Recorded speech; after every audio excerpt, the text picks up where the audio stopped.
Cops hunted a 5-meter crocodile, but autopsy revealed it hadn't eaten for days, likely just a hungry centenarian. Meanwhile, Xiaoqiang knew Wangchai, the pet he released, was the real scapegoat, so he asked Yu Mao to return with him to where they found Wangchai. Sure enough, Wangchai's figure was found. Xiaoqiang happily ran, shouting its name, and soon a little monster appeared beside him. Xiaoqiang noticed something amiss. Wangchai was smaller. As he pondered, his tail was bitten. Suddenly, countless little monsters appeared. Xiaoqiang hobbled home. With blood all over, he feared his parents finding out, carefully cleaned the blood, then did a quick bandage. Xiaoqiang didn't worry and was about to rest when he heard a familiar bark. Wangchai, terrified outside, returned for him. This surprise made Xiaoqiang very happy, but the next day he was spaced out in class. Blood oozed profusely, his vision soon blurred, he passed out quickly, and the doctor took his temperature.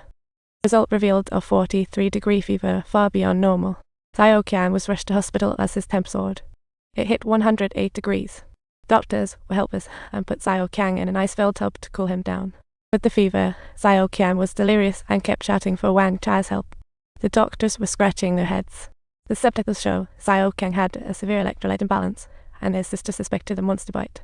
She planned to take Wangchai to the hospital for a check, but he wouldn't cooperate. Luckily, Yu Mao arrived in time. They lowered Wangchai into the cage with his favorite salt water, but at the hospital, he chewed out. When they entered Xiaoqiang's room, they found Wangchai licking his wounds.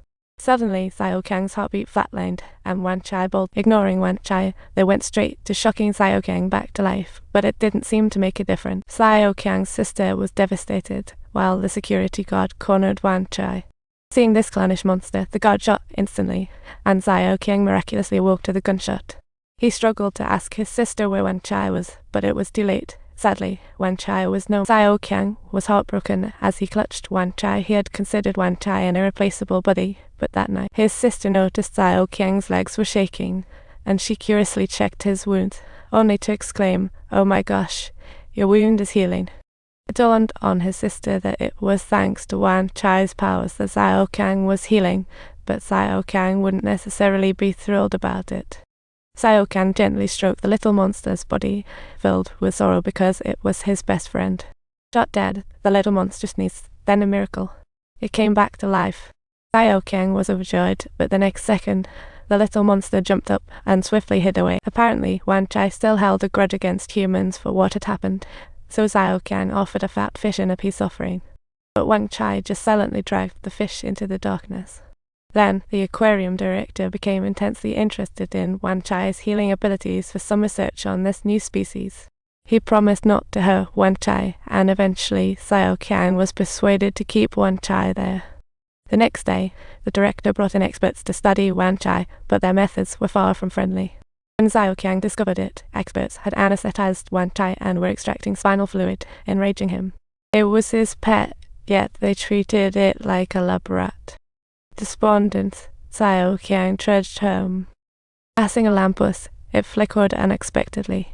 Xiaoqiang ignored it, but the next one did the same. This felt odd to him.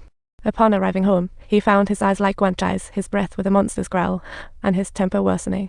Xiaoqiang freaked out. Was he turning into a monster too? To ease his fears, Xiaoqiang invited girlfriend Xiaomei for a beach stroll. When romantic, he tried to kiss but was zapped by electricity. Xiaomei thought it was static electricity, unaware Xiaoqiang's body was mutating. Then, cries for help came from afar. Two teens swimming were dragged underwater by something. Xiaoqiang saw green lightning far away and knew it was Wangchai's kin. Next day, a severed limb was found in the bushes. Clearly, the two were killed. Watching the grieving parents, Xiaoqiang started to second-guess his decision to adopt Wangchai. After all, Wangchai's kind were vicious monsters. Over the next few days, many were attacked and killed, causing panic.